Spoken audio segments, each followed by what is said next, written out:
2022 సంవత్సరం దాదాపుగా ముగిసిపోయింది. అంతా ఇప్పట్నుంచే కొత్త సంవత్సరం మూడ్లోకి వెళ్లిపోయారు.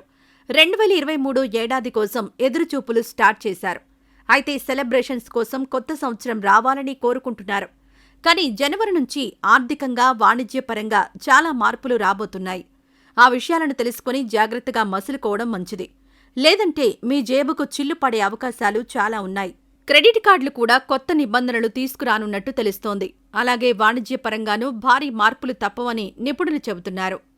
బ్యాంకింగ్ పరంగా పెద్దగా మార్పులున్నట్లు తెలియడం లేదు. కానీ జనవరి కావడంతో బ్యాంకులకు బాగా సెలవులుంటాయని తెలిసిందే. సంక్రాంతి పండుగని దేశవ్యాప్తంగా నిర్వహించుకుంటారు. వివిధ పేర్లతో ఈ పండుగను సెలబ్రేట్ చేసుకుంటారు. కాబట్టి ఈ నెలలో ఆదివారాలు, రెండో శనివారాలు, సంక్రాంతి సెలవులు ఇలా అన్నీ కలుపుకొని చాలా రోజులు బ్యాంకులు మూతపడే ఉంటాయి. కాబట్టి ఎమర్జెన్సీ పనులుంటే త్వరగా పూర్తి చేసుకోండి.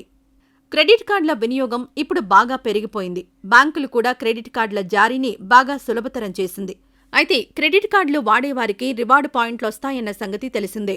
మీరు చేసే షాపింగ్, లావాదేవీలపై బ్యాంకులు మీకు రివార్డు పాయింట్లిస్తాయి. అయితే వచ్చే ఏడాది నుంచి ఈ రివార్డు పాయింట్లకు సంబంధించి నిబంధనలు కఠినతరం చేయనున్నట్టు తెలుస్తోంది. కాబట్టి మీ ఖాతాలో ఉన్న పాయింట్లను ఇప్పుడు వినియోగించుకోవడం మంచిదంటూ నిపుణులు సూచిస్తున్నారు. వచ్చే ఏడాది నుంచి అధికారులు వాహన చట్టాల నిబంధనలు మరింత కట్టుదిట్టంగా అమలు చేయనున్నట్టు తెలుస్తోంది. అందులో భాగంగా హై సెక్యూరిటీ నెంబర్ ప్లేట్లను తప్పనిసరిగా వినియోగించాలని ఆదేశిస్తున్నారు.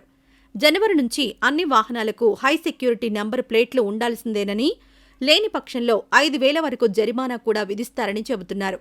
ఇప్పటికే ఈ విషయంలో చర్యలు తీసుకుంటున్న ట్రాఫిక్ రవాణా శాఖ అధికారులు జనవరి నుంచి మరింత పకడ్బందీగా వ్యవహరించనున్నట్టు తెలుస్తోంది. 5 కోట్లకు పైగా వ్యాపారం నిర్వహించే వారికి ఇక నుంచి ఈ ఇన్వాయిసింగ్ తప్పనిసరి చేస్తున్నట్టు తెలుస్తోంది. జనవరి 1, 2023 నుంచి వీళ్లు తప్పనిసరిగా ఈ బిల్ జనరేట్ చేయాలి. గతంలో 20 కోట్లు దాటిన వ్యాపారులు జనరేట్ చేసేవాళ్లు.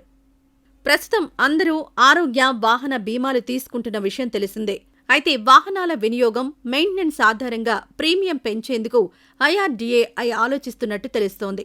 అదే జరిగితే మీరు చెల్లించే ప్రీమియాలు మరింత ప్రియం కానున్నాయి.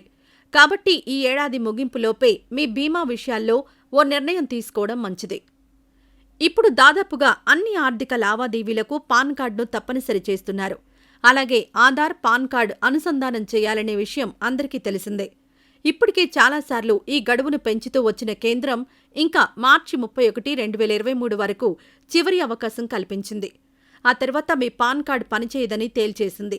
ప్రస్తుతం ₹1,000 జరిమానాతో పాన్, ఆధార్ అనుసంధానం చేయాల్సి ఉందన్న విషయం తెలిసిందే.